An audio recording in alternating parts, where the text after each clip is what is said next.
नमस्कार, मैं हूं रजत अवस्थी और आप देख रहे हैं इम्पैक्ट भारत टीवी। आज हम इम्पैक्ट भारत टीवी पर एक बहुत बड़ा खुलासा करने वाले हैं।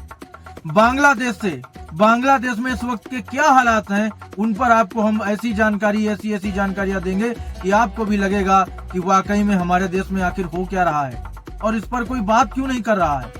तो इस वक्त आप आज का जो ये मेरा शो है, आप आखिरी तक देखिएगा।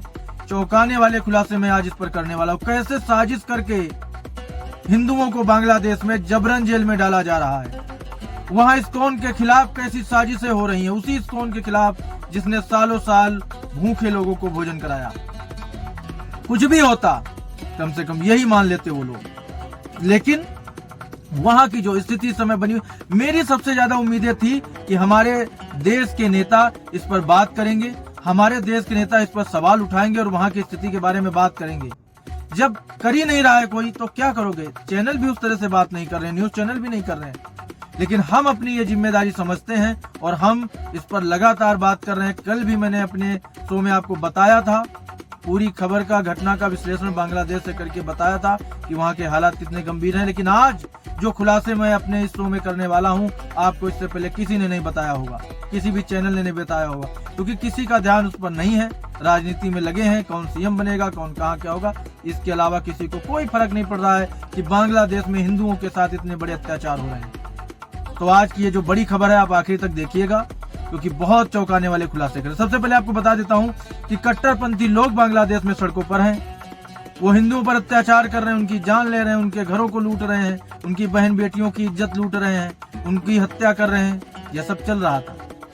अब क्या हो गया है, वहां की सरकार भी अब पूरी तरह से कट्टरपंथी नजर आ रही है।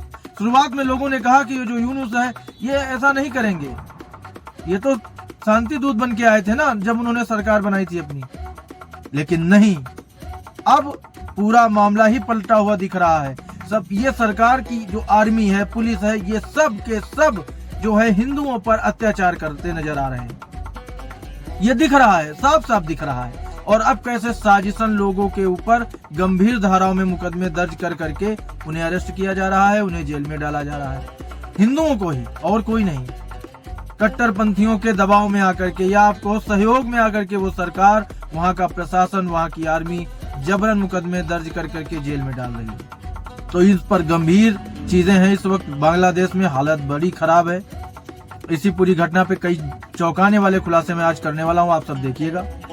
तो आपको इस खबर का पहले मैं डिटेल थोड़ा सा बता देता हूं, फिर इस पे हम लोग बात करेंगे। तो इस्कॉन पर बैन लगाने के लिए सड़कों पर कट्टरपंथी जो उतरे हैं, इसके बारे में मैंने आपको बताया। लोगों को जबरन जेल में डाला जा रहा है, इस पे बताया। इसी पर अब आपको विस्तार से हम जानकारी देते हैं। तो बांग्लादेश के चटगांव में इस्कॉन से जुड़े एक और धर्मगुरु यानी श्याम दास प्रभु को गिरफ्तार किए जाने की खबर है। चिन्मयानंद गिरफ्तार हुए थे, आप सबको मालूम है। कोई नहीं बोला, कोई भी नेता नहीं बोला, कोई हिंदू नहीं बोला। अब ये दूसरे हैं जिनका नाम है श्यामदास प्रभु, इनको भी गिरफ्तार कर लिया गया। अब आप सोचिए, और ये सब फर्जी गिरफ्तारियां हो रही, सारी फर्जी गिरफ्तारियां हो रही, कोई इसमें कोई भी सच्चाई नहीं है। रिपोर्ट के मुताबिक श्यामदास प्रभु जेल में बंद चिन्मय प्रभु से मिलने गए थे। अब आप सोचो, उनसे मिलने गए थे, चिन्मय प्रभु से मिलने गए थे, जहां से उन्हें बिना वारंट के गिरफ्तार कर लिया गया। बिना वारंट के गिरफ्तार किया गया। कहां से? जेल में वो चिन्मयानंद से मिलने गए थे, बस उनका कसूर ये था। उठा के गिरफ्तार करके जेल में डाल दिया गया बिना वारंट के। इस्कॉन कोलकाता के उपाध्यक्ष और प्रवक्ता राधा रमण दास ने शुक्रवार को एक्स पर श्याम प्रभु की गिरफ्तारी के बारे में कहा। एक अन्य ब्रह्मचारी श्याम दास प्रभु को आज चटगांव पुलिस ने गिरफ्तार कर लिया। हालांकि बांग्लादेश मीडिया में इस बारे में कोई खबर नहीं है। इस वजह से असमंजस की स्थिति भी बनी हुई है। वहां की मीडिया कैसे खबर दिखाएगी? हर जगह की मीडिया का यही हाल है। जब यहाँ के नहीं दिखा रहे हैं तो वहां के क्यों दिखाएंगे? वहां तो वो सब अत्याचार कर ही रहे हैं ना, वो दिखाएंगे क्यों? आगे आपको इसमें बताते हैं। दूसरी तरफ बांग्लादेश से अवैध तरीके भारत में घुसते हुए पिछले 24 घंटे में 47 लोगों को गिरफ्तार किया गया। इनमें से ज्यादातर हिंदू और मुस्लिम मजदूर बताए जा रहे हैं। इन लोगों ने दलालों की मदद से सीमा पार कर अवैध रूप से भारत में एंट्री करने की कोशिश की। हिंदू घुसने की कोशिश कर रहे हैं तो समझ में आता है, उन पे अत्याचार हो रहा है, वो परेशान हो रहे हैं। लेकिन बाकी लोग क्यों घुसने में लगे हैं भाई? बाकियों को क्यों घुसना है? ये भी एक सवाल है। उधर बांग्लादेश में ढाका हाईकोर्ट के इस्कॉन पर बैन लगाने से इनकार करने के बाद कट्टरपंथी समूह ने शुक्रवार को भारी हंगामा किया। जुम्मे की नमाज के बाद देश भर की मस्जिदों में लाखों मुसलमानों ने प्रदर्शन किया है। लेकिन कुछ लोग बोलेंगे कि सब ऐसे नहीं होते, हम भी जानते हैं सब ऐसे नहीं होते, लेकिन ज्यादातर ऐसे क्यों निकलते हैं, ये भी एक बड़ा सवाल है। सबसे बड़े प्रदर्शन राजधानी ढाका और चटगांव में हुए। प्रदर्शनकारियों ने इस्कॉन को हिंदू उग्रवादी संगठन और कट्टरपंथी व राष्ट्र विरोधी समूह बताते हुए संगठन पर तत्काल प्रतिबंध लगाने की मांग की। अब आप समझ रहे हो ना कौन है ये आतंकवादी संगठन कौन है? इस्कॉन, जो भूखों को खाना खिलाता है, जो शांति की बात करते हैं, गीता की बात करते हैं, वो आतंकवादी हैं। जो बहन बेटियों की इज्जत लूट रहे हैं, जो घरों को हिंदुओं के लूट रहे हैं, उनकी हत्या कर रहे हैं, वो कौन है? शांति दूत। समझते जाइएगा आप लोग। इन रैलियों में कट्टरपंथी संगठन हिफाजते इस्लाम, खिलाफत मजलिस और इस्लामिक आंदोलन सहित कई धार्मिक आधारित संगठनों और राजनीतिक दलों ने हिस्सा लिया। यहाँ पीएफआई पे बैन हुआ था तो हंगामा मच गया था। ओवैसी साहब कहाँ हो आप? क्या कुछ बोलोगे दो शब्द? ओवैसी जी कुछ बोलोगे आप दो शब्द? अगर आप देख रहे हो मेरा ये शो तो आप कुछ दो शब्द बोल पाओगे क्या? खैर जनता का जवाब देगी। आप लोग तो देख रहे हो ना दर्शकों, ये क्या स्थितियां मची हुई हैं। फिर जब पीएम मोदी कहते हैं एक है तो सेफ है और सीएम योगी कहते हैं कटेंगे तो बटेंगे, तो हंगामा हो जाता है। बड़ी बड़ी पार्टियों के नेता हंगामा करने लगते हैं, ऐसा कैसे बोल दिया। जो दिख रहे हैं ना हालात वो सामान्य नहीं है, जिन पे गुजरती है वही जानते हैं। आज बांग्लादेश में हिंदुओं से जाकर के कोई सवाल करे कि आप पे क्या गुजर रही है, यहाँ एसी के कमरों में बैठ करके तो कोई भी चार बातें बोल देगा, कुछ भी बोल देगा। जिन पे गुजरती है उनकी आत्मा जानती है कि क्या हो रहा है। लेकिन नहीं, राजनीति के नाम पर तो सब चलता है। वोट बैंक की राजनीति है भाई। आखिर उनके लिए अलग अलग कानून बना दिए जाते हैं। कांग्रेस ने वक्फ बोर्ड बना दिया था भरोसा दिलाने के लिए, नहीं हमारी सरकार केवल मुसलमानों के साथ है। ये सब चीजें हुई हैं, कैसे नहीं लोग इस पर चर्चा करेंगे। करना चाहिए और करनी होती है। जब पीएम मोदी कहते हैं कि वक्फ बोर्ड का जो कानून है वो संवैधानिक नहीं है, दिक्कत हो जाती है लोगों को। सरकार कांग्रेस की थी उस समय, बना दिया उन्होंने। ओवैसी साहब इसके पीछे तो पड़े कि वक्फ बोर्ड, अरे वक्फ बोर्ड को कोई हाथ नहीं लगाएगा। लेकिन जो बांग्लादेश में हिंदुओं के साथ हो रहा है उस पर क्या ओवैसी जी दो शब्द बोलेंगे? ओवैसी जी इसलिए कह रहा हूँ क्योंकि मुस्लिमों के नाम की राजनीतिक पार्टी केवल ओवैसी जी चलाते हैं, और वो ही कहते हैं कि जहां हिंदुओं का अधिकार है वहां मुस्लिमों का होना चाहिए। तो जहां मुस्लिम अत्याचार कर रहे हैं हिंदुओं पर, क्या वहां आपको नहीं बोलना चाहिए? ये हमारा सवाल है ओवैसी जी से। आगे की बात करते हैं। चिन्मय कृष्णदास की रिहाई के लिए इस्कॉन ने कोलकाता में विरोध प्रदर्शन आयोजित किया। इस्कॉन ने घोषणा की है कि रविवार को दुनिया भर के सभी इस्कॉन मंदिरों में वैश्विक प्रार्थना सभा का आयोजन किया जाएगा। इसमें बांग्लादेश में हिंदू भक्तों और धार्मिक अल्पसंख्यकों की रक्षा के लिए प्रार्थना भी की जाएगी। वहीं अगर हम रिपोर्ट की बात करें, जो हमें रिपोर्ट मिली है उसमें यूनुस प्रशासन ने इस्कॉन से जुड़े 17 लोगों के बैंक अकाउंट 30 दिन के लिए सीज कर दिए हैं। ये मनमानी चल रही है बांग्लादेश में। अब कोई ये नहीं कह सकता कि नहीं वहां के कट्टरपंथी लोग ऐसा कर रहे हैं, वहां की सरकार भी वही कर रही है। इसमें चिन्मय प्रभु का अकाउंट भी शामिल है। Bangladesh financial intelligence unit BFIU ने गुरुवार को अलग अलग बैंकों को ये निर्देश भेजे थे। फाइनेंशियल इंटेलिजेंस एजेंसी ने सेंट्रल बांग्लादेश बैंक के इन सभी 17 लोगों से जुड़े अकाउंट से हुई लेन देन की जानकारी 3 दिन के भीतर भेजने को कहा है। मैंने इसीलिए कहा था कि आज मैं बहुत, आप समझ रहे हो ना, आज मैं बहुत बड़े बड़े खुलासे करने वाला हूँ। इसीलिए मैंने बोला था। कोई नहीं दिखा रहा ये सारी खबरें, वहां जो चल रहा है जमीन पे, ग्राउंड पे जो चीजें बीत रही हिंदुओं पे, कोई नहीं दिखाना चाह रहा। इस्कॉन कितना प्रताड़ित किया जा रहा है, कोई नहीं दिखा रहा है चैनल। लेकिन इम्पैक्ट भारत टीवी दिखाएगा। मैं रजत अवस्थी, MD इम्पैक्ट भारत का, मैं अपने शो में ये सारी चीजें दिखाऊंगा, बिल्कुल दिखाऊंगा। ये मेरी जिम्मेदारी है, उसे मैं समझता हूँ। कोई समझे या ना समझे, नेता मुंह पे ताला लगा ले, भारत की मीडिया मुंह पे ताला लगा ले, विज्ञापन चलाते रहें बस। वो देखने के लिए जनता पैसा देती है, चैनल लेती है टीवी पे। जनता को भी सोचना चाहिए कि क्या देख रहे हो आप लोग। आपने ऐड देखने के लिए और केवल राजनीति और सीएम पद और दुनिया देखने के लिए चैनल लिया है, या ये देखने के लिए सही जानकारियां जो आप पे बीत रही हैं? चलो आगे बात करते हैं। मौजूदा सरकार को मुश्किल में डालने की कोशिश में एक स्थानीय और विदेशी समूह बहुत सक्रिय है। हमें इस बात का ध्यान रखना चाहिए कि हमारी आंतरिक सद्भावना और शांति व्यवस्था किसी भी तरह से नष्ट न हो। ये कहा है धार्मिक मंत्री खालिद हुसैन ने। जब वहां लोगों को काट रहे हो, बहन बेटियों की इज्जत उतार रहे हो, तब आपको नहीं दिख रहा है आपसी सद्भाव। ये ढोंग करते हैं ना जो सद्भाव के नाम पे, इनसे मुझे चिढ़ होती है कि एक तरफ मारते रहो, प्रताड़ित करते रहो हिंदुओं को, दूसरी तरफ बोलो कि नहीं सद्भाव बना के रखो, क्योंकि सद्भाव बनाने की सारी जिम्मेदारी, सारा ठेका हिंदुओं का है, दूसरों का नहीं है। वो मौका मिलेगा तो उड़ा देंगे सीधा। उनके लिए कोई कानून नहीं है। उनके अगर पत्थर चलाते पोस्टर लगा दिए जाते हैं, उनकी अगर दंगा करते हुए किसी की जान चली जाती है, हालांकि ये जांच का विषय भी है, लेकिन उसमें हंगामा होता है। वही कांग्रेस के नेता, वही सपा के नेता वहां जाएंगे, लेकिन अब कोई इन बांग्लादेशी हिंदुओं की बात नहीं करेगा, क्योंकि वहां से वोट नहीं मिलना है ना। चलो आगे बताते हैं आपको।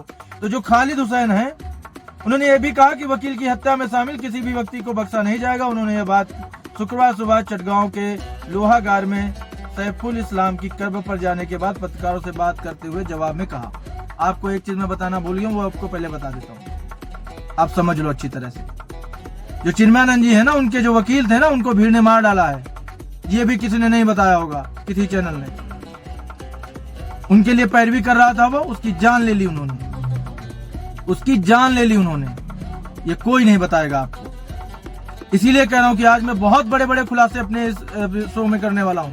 आप आखिरी तक देखिए इसको, क्योंकि कोई नहीं बताएगा आपको। अब आगे की बात आपसे करते हैं। चटगांव में 26 नवंबर को चिन्मय प्रभु के समर्थन में प्रदर्शन के दौरान एक वकील की मौत हो गई। मारे गए वकील का नाम सैफुल इस्लाम उर्फ आलिफ, यानी जिसकी उम्र 35 वर्ष थी। वकील की मौत कैसे हुई ये पता ही नहीं चल पा रहा है, और जो हमें जानकारी मिली है उससे है कि वहां भीड़ ने मारा है उसे, वकील को। कहीं पे अत्याचार होता है, मतलब एक सर्वे के लिए इतना बवाल हो जाता है। एक मस्जिद का सर्वे का आदेश कोर्ट देता है, टीम पहुंचती है, वहां हंगामा हो जाता है, पुलिस वाले के पैर में गोली लगती है, पुलिस वालों पर ट्राली भर भर के पत्थर फेंके जाते हैं। लेकिन एक देश में हिंदुओं की बहन बेटियों की इज्जत लूटी जा रही है, उनकी हत्या हो रही है, उनके घर को लूटा जा रहा है, लेकिन उस पर कोई बात करने के लिए भी तैयार नहीं है। अब आप सोचिए, यही है दोहरा चरित्र लोगों का, यही है दोहरी राजनीति लोगों की। चलिए आगे आपको इस पे पहले जानकारी देते हैं। अब आपको हम बताने वाले हैं कि चिन्मयानंद है कौन। तो चिन्मय कृष्णदास ब्रह्मचारी का असली नाम चंदन कुमार धर है। ये चटगांव में इस्कॉन के प्रमुख हैं। बांग्लादेश में जारी हिंसा के बीच 5 अगस्त 2024 को पीएम शेख हसीना ने देश छोड़ दिया था।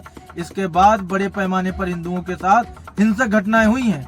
बड़े पैमाना तो खैर कोई रह ही नहीं गया बांग्लादेश में। जो हिंदुओं के साथ हो रहा है, पैमाना तो कोई बचता ही नहीं है। जो हिंसक घटनाएं हैं उन पर ही बात हो तो ज्यादा अच्छा है। इसके बाद बांग्लादेशी हिंदुओं और अल्पसंख्यकों के हितों की रक्षा के लिए सनातन जागरण मंच का गठन हुआ। चिन्मय प्रभु इसके प्रवक्ता बने। सनातन जागरण मंच के जरिए चिन्मय ने चटगांव और रंगपुर में कई रैलियों को संबोधित किया। इससे हजारों लोग इसमें शामिल हुए। जो हित की बात कर दे उसी से तो प्रॉब्लम है लोगों को। अब इन्होंने एकता वाली बात की है, प्रॉब्लम है। यहाँ सीएम योगी पीएम मोदी कर देते एकता वाली बात, यहाँ प्रॉब्लम हो जाती है। वही वहां हुआ। आगे बताते हैं आपको। 25 अक्टूबर को चटगांव के लाल दीदी मैदान में सनातन जागरण मंच ने 8 सूत्री मांगों को लेकर एक रैली की थी, जिसमें चिन्मय प्रभु कृष्णदास ने भाषण दिया था। इस दौरान न्यू मार्केट चौक पर कुछ लोगों ने आजादी स्तंभ पर भगवा ध्वज फहराया था। इस ध्वज पर आमी सनातनी लिखा हुआ था। रैली के बाद 31 अक्टूबर को बेगम खालिदा जिया की बीएनपी पार्टी के नेता फिरोज खान ने चिन्मय कृष्णदास समेत 19 लोगों के खिलाफ चटगांव में राजद्रोह का केस दर्ज कराया था। उन पर राष्ट्रीय ध्वज का अपमान करने का आरोप है। यहाँ पर जुलूस में अगर पाकिस्तानी झंडा फहरा दिया जाए और उस पर अगर कार्रवाई कर देती है भारत की सरकार या पुलिस या सेना, तो उसे कोसने लगते हैं लोग। लेकिन वहां उन्होंने गलत किया। उन्हें नहीं फहराना चाहिए था सनातन का झंडा। वहां के नागरिक नहीं है वो, वहां नहीं रहते वो। उन्हें अपने सनातन का, अपने धर्म का प्रचार करने की छूट नहीं होनी चाहिए। ये एक और सवाल है आप दर्शकों मेरा, आप लोगों से। नेताओं से तो मैं अब कोई सवाल करूंगा ही नहीं, क्योंकि मैं उन्हें इस काबिल ही नहीं समझता हूं कि उनसे कोई सवाल किया जाए। उनसे आप ये पूछो कि इस क्षेत्र में आपको कितनी वोट मिल रही है, वो खुल के बताएंगे। कहां से आप जीत रहे, अब की बार हम ही जीत रहे हैं। मेरे सामने तो सब बेकार है। ये बातें करा लो उनसे इंटरव्यू में। और यही सुनने में चैनलों को मजा आता है कि सामने बिठाया बढ़िया नेता को, उससे पूछा क्यों सर आप इस बार कितनी सीटें जीत रहे हैं? इस बार तो हम पूर्ण बहुमत से आएंगे, सरकार बनाएंगे। फिर वो कहेंगे अरे सर आप ऐसा कैसे कह सकते हो, पिछली बार तो, अरे इस बार तो जन समर्थन हमारे साथ है। ये कहने में अच्छा लगता है, सुनने में एंकरों को अच्छा लगता है, चैनलों को अच्छा लगता है, टीआरपी भी आती होगी। चलो हम लोग तो अपनी जिम्मेदारी निभा ही रहे हैं। बांग्लादेश सनातन जागरण मंच की जो 8 मांगे थी, अब आपको हम वो बता देते हैं। अल्पसंख्यकों के खिलाफ अपराध में शामिल लोगों पर तुरंत मुकदमा चलाने के लिए स्पेशल ट्रिब्यूनल बनाए जाएं। इसमें क्या गलत है मांग में? बहन बेटियों को उठा ले जा रहे हैं, उनकी हत्या हो रही है, हिंदुओं को मारा जा रहा है। जो लोग ऐसा करें तो क्या वो जायज कर रहे हैं क्या? उन पर कार्रवाई की मांग करना ये क्या कहां से गलत हो गया? चलो दूसरी मांग, अल्पसंख्यक समुदायों की रक्षा के लिए एक कानून लागू हो। भारत में वक्फ बोर्ड बन सकता है, बांग्लादेश में एक कानून रक्षा के लिए नहीं बन सकता। अल्पसंख्यक समुदाय के पीड़ितों को मुआवजा और पुनर्वास मिले। खैर पुनर्वास जब यहाँ कश्मीरी पंडितों को देने के लिए पुनर्वास जब नंबर आता है, उनकी बात होती है, तो नेता लोग जो आप समझ रहे हो विपक्ष के यहाँ कैसे हंगामा करते हैं, अरे कैसे कश्मीरी पंडित की बात की, अरे ऐसा हुआ ही नहीं था। तो जब वहां की नहीं मानते हैं तो वहां की क्या मानेंगे? चलो फिर भी आगे आपको हम आगे की बात करते हैं इस पे। अगली मांग जो थी वो थी अल्पसंख्यकों के लिए एक मंत्रालय का गठन हो। उसके बाद एक और मांग है कब्जाई गई मंदिर की संपत्तियों को वापस किया जाए। यहाँ मैं फिर कह रहा हूँ, यहाँ पे सर्वे टीम जो टीम सर्वे करने गई है उस पर पत्थरबाजी होती है, लेकिन वहां पर जो कब्जाई गई जमीन है देंगे नहीं वापस, जेल में डाल दिया, मांग नहीं मानी। तो चलो आगे आपको बताते हैं। स्कूल कॉलेजों और हॉस्टलों की अल्पसंख्यकों के लिए प्रार्थना स्थल बना जाए। अल्पसंख्यक समुदायों के शैक्षणिक संस्थानों को बढ़ाया जाए। दुर्गा पूजा के लिए 5 दिन की सार्वजनिक छुट्टी मिले जो कि नहीं मिलती। अच्छा एक अब ये देखो पॉइंट आया है, एक जानकारी मैं आपको, एक बड़ा खुलासा इसी समय और मैं कर रहा हूँ, सुनिए आप लोग गौर से। बांग्लादेश में यह स्थिति है इस समय कि अगर किसी हिंदू के परिवार में किसी की जान चली जाती है, कोई मर जाता है और वो अंतिम संस्कार के लिए अगर वो शमशान घाट जाता है, तो वहां वो लोग बोल रहे हैं कट्टरपंथी लोग कि अल्लाह अकबर के नारे लगाइए, उसके बाद आपको अंतिम संस्कार करने को मिलेगा। जबरन नहीं, अपनी परिवारजन की लाश लेकर के बैठे रहिए, शव लेकर के बैठे रहिए, नहीं जलाने देंगे, नहीं करने देंगे अंतिम संस्कार। ये एक और खुलासा मैंने किया है, कोई नहीं बताएगा आप लोगों को। चलो आगे की बात आपको करते हैं कि दुर्गा पूजा की जो छुट्टी मांगी गई है इसमें गलत क्या है? होनी चाहिए, यहाँ भी दी जाती है तो वहां तो, चलो आगे बात करते हैं। चटगांव में इस्कॉन के पूर्व प्रमुख चिन्मय कृष्णदास प्रभु की जमानत खारिज हुई। इसके बाद कोर्ट परिसर के बाहर हिंसा भड़क गई। इसमें वकील सैफुल इस्लाम की जान चली गई। जमानत खारिज हुई चिन्मयानंद की और जान जा रही है उन्हीं के वकील की। आप लोगों को इसमें थोड़ा गड़बड़ नहीं लग रही है ये सुन करके? चलो आगे बताते हैं। चिन्मय प्रभु की गिरफ्तारी पर भारत ने नाराजगी जाहिर की है। भारत के विदेश मंत्रालय ने कहा कि यह दुर्भाग्यपूर्ण है कि अपराधी खुलेआम घूम रहे हैं, लेकिन शांतिपूर्ण सभाओं के जरिए सही मांगे करने वाले धार्मिक नेता के खिलाफ मुकदमे चल रहे हैं। सबसे पहली चीज यहाँ तो भारत सरकार को यह समझना चाहिए कि भारत की ही सेना थी जिसने पाकिस्तान से बांग्लादेश को आजाद कराया था और उसे बांग्लादेश बनाया था। तो हमें कुछ कठोर कदम इस पे उठाने चाहिए, क्योंकि हमने बांग्लादेश बसाया है, हमारा राइट बनता है, तो हम वहाँ के लोगों की सुरक्षा के लिए कुछ कठोर कदम यहाँ से उठा सकते हैं और हमें उठाना चाहिए। ये मेरा मानना है। इसमें बिल्कुल ये सब बातें नहीं होनी चाहिए कि हम उनसे मांग करेंगे, हम दबाव बनाएंगे कि उन पे ये जुल्म ना हो, उन पे जुल्म ना किया जाए। तो ये मेरा थोड़ा भारत सरकार से आग्रह है कि आप इसको थोड़ा और गंभीरता से लें, इसे ऐसे ऐਵੇਂ ही मत जाने दें कि हाँ ठीक है हमने दबाव बनाया, जो ये नहीं, थोड़ा मजबूती, कुछ कदम मजबूत उठाने की जरूरत है। बांग्लादेश हाईकोर्ट में इस्कॉन पर बैन लगाने की मांग को लेकर एक याचिका दायर की गई। याचिका दायर करने वाले वकील ने कोर्ट में कहा था कि सैफुल की मौत के पीछे इस्कॉन के लोग शामिल हैं, ऐसे में इस संस्था को बैन किया जाए। इस अर्जी में चटगांव में इमरजेंसी घोषित करने की भी मांग की गई है। पहले कहा गया कि पता ही नहीं है वो वकील मरा कैसे, अब कह रहे हैं कि जिनकी जमानत के लिए वो गया था उन्होंने उसे मार डाला। गजब बेवकूफ बना रहे हैं भाई, आप लोग समझ रहे हो ना पूरी कहानी। ढाका हाईकोर्ट ने 28 सितंबर को इस्कॉन पर बैन लगाने की मांग को खारिज कर दिया था। अदालत में बांग्लादेश को अंतरिम सरकार से ने कहा कि इस्कॉन की गतिविधियों के खिलाफ हमने जरूरी कदम उठाए हैं। यह मुद्दा सरकार की प्राथमिकता है। अगर ये प्राथमिकता है तो इसमें कोई कार्रवाई क्यों नहीं हुई? अब ये भी तो समझने वाली चीज है ना। ये समझने के लिए बहुत कुछ समझना पड़ रहा है। आप सोचो, मैं इसीलिए कर रहा हूँ कि सबसे बड़े खुलासे इम्पैक्ट भारत टीवी पर आज मैं कर रहा हूँ। अभी तक ये सब आपको किसी ने नहीं बताया होगा, ये मैं दावे के साथ कह रहा हूँ। तो ये पूरी घटना जो है बांग्लादेश में धड़ल्ले के साथ हो रही है। वहाँ के कट्टरपंथी लोग धड़ल्ले से कर रहे हैं। चलो आगे की अपडेट आपको पहले दें। शेख हसीना ने चिन्मयानंद की रिहाई की मांग की थी। बांग्लादेश की जो पूर्व प्रधानमंत्री शेख हसीना ने भी गुरुवार को इस्कॉन के चिन्मय प्रभु की गिरफ्तारी की निंदा करते हुए अंतरिम सरकार से उन्हें तुरंत रिहा करने के लिए कहा। हसीना ने कहा कि सनातन धर्म के एक प्रमुख नेता को अन्यायपूर्ण तरीके से गिरफ्तार किया गया है। लेकिन अब आप समझो, बांग्लादेश की जो पूर्व प्रधानमंत्री, उन्होंने इतना बोला है, लेकिन भारत में नेता इस पर नहीं बोल रहे हैं। अब क्या कर सकते हैं, नहीं बोल रहे हैं। इस्कॉन बांग्लादेश में चिन्मय प्रभु से खुद को अलग कर लिया। महासचिव चारूचंद दास ब्रह्मचारी ने कहा कि अनुशासन भंग करने की वजह से चिन्मय को पहले ही संगठन के सभी पदों से हटा दिया गया था। ये उनके किसी भी बयान या प्रतिक्रिया की जिम्मेदारी नहीं लेते। अब सबसे बड़ी चीज देखने वाली है, जिस संगठन से यानी इस्कॉन से जुड़े हैं चिन्मयानंद जी, उसने उनसे किनारा कर लिया। अब इसके दो पहलू हैं। कोई ये बोल सकता है कि वो धोखेबाज, उन्होंने उनको उनके हाल पे छोड़ दिया। कुछ लोग कहते हैं कि भाई ये दूसरा जो वर्जन इसी बात का है, वो ये कहता है कि एक स्ट्रेटेजी है ताकि बाकी लोगों पे संकट ना आए। इसलिए क्योंकि एक के बाद एक अवैध गिरफ्तारियां हो रही हैं। आदमी क्या करेगा? क्या सबको जेल में पहुंचा देगा वो? तो कुछ कदम ऐसे उठाने पड़ते हैं। उन्होंने भी उठाए हैं। बलिदान का रास्ता यही तो है ना, इसी को तो कहते हैं। इनसे सीखनी चाहिए हमें। लेकिन भारत का कोई नेता नहीं बोल रहा है। कोई बात, आगे की बात बताते हैं आपको। इंटरनेशनल सोसाइटी फॉर कृष्णा और ये कॉन्सिवनेस इस्कॉन की भारतीय शाखा ने कहा कि चिन्मय प्रभु संगठन के आधिकारिक सदस्य नहीं थे, लेकिन वे उनके अधिकार और बोलने की आजादी का समर्थन करते हैं। संगठन ने कहा कि हमने खुद को चिन्मय प्रभु से दूरी नहीं बनाई है और ना ही ऐसा करेंगे। ये भारतीय जो संगठन है इस्कॉन का, उसने ये बात कही है। तारीफ करने वाली चीज है ये। जहां वो व्यक्ति रहता है उन्होंने किनारा किया। भारत ने कहा नहीं, हम साथ हैं। मैंने आपको दो वर्जन पहले बता दिए हैं कि ऐसा क्यों हो सकता है।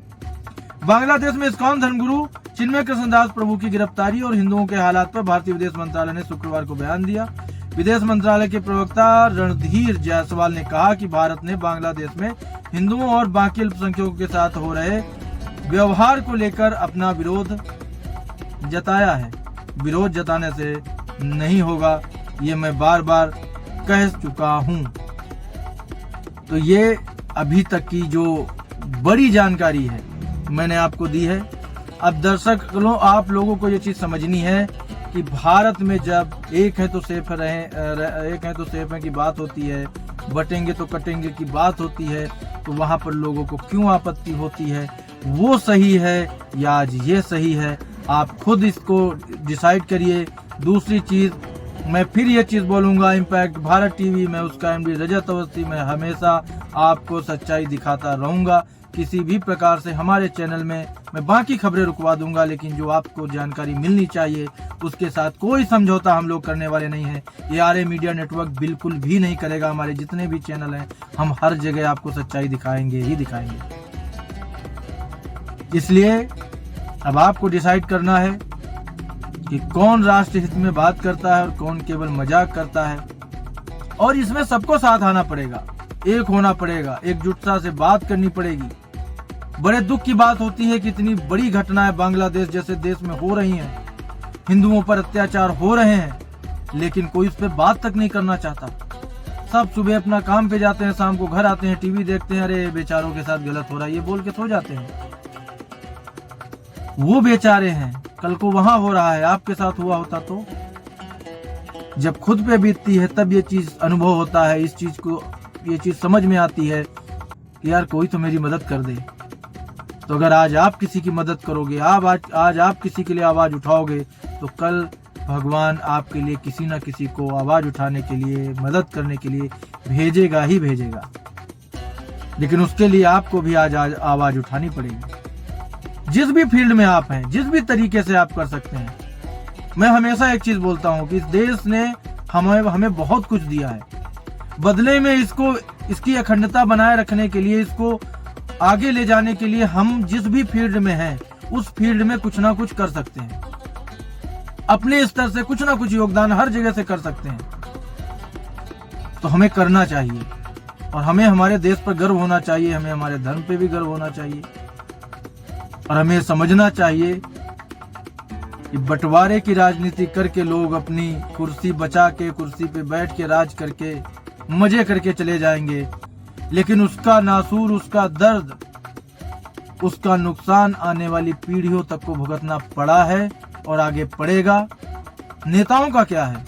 आपको समुदायों में बांटेंगे, आपको धर्म में बांटेंगे, आपको जातियों में बांटेंगे। उनका मकसद कुर्सी पाना है, राज करना है। लेकिन अगर देश का एक कोई नेता ऐसा खड़ा हो जाता है कि नहीं, हमें हमारे देश के लिए काम करना है, हमें हमारे देश को आगे बढ़ाने के लिए काम करना है, और हमें कहने में मुझे तो संकोच बिल्कुल नहीं है कि आज हमारे देश में ऐसा प्रधानमंत्री है, आज उत्तर प्रदेश में ऐसा मुख्यमंत्री है जो ये विजन लेकर के चल रहा है, तो बाकी प्रदेशों में ऐसा क्यों नहीं हो सकता? क्यों आयुष्मान योजना जो पीएम मोदी ने लागू करी, वो पश्चिम बंगाल की सरकार, दिल्ली की सरकार, क्यों आंध्र प्रदेश की सरकार और ऐसी तमाम प्रदेश जहां पर बीजेपी नहीं है शासन में, वहां वो योजना क्यों लागू नहीं होती है? क्यों नहीं लागू होने दी जा रही है? बात हिंदुओं की ही नहीं है केवल, बात यह है कि जो प्रदेशों के आधार पर बांट दिए गए इस देश को, क्योंकि सरदार वल्लभ भाई पटेल ने दिन रात एक करके मेहनत करके सभी राज्यों को इकट्ठा करके ये भारत बनाया था आजादी के बाद। आज हो क्या रहा है? तो मेरे हिसाब से आप सभी को इस पे चिंता तो होती होगी, और चिंता होनी भी चाहिए चिंता। हम चिंता नहीं करेंगे तो कुछ भी बदलेगा नहीं, कुछ भी सुधरेगा नहीं।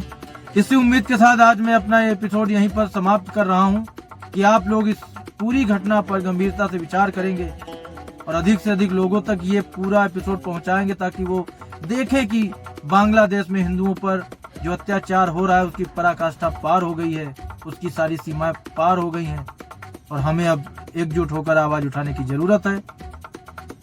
तो आज की ये बड़ी खबर का बड़ा विश्लेषण यहीं तक। अब हमारी मुलाकात आपसे होगी जल्द एक और बड़ी खबर के साथ। तब तक आप देखते रहिए इम्पैक्ट भारत टीवी।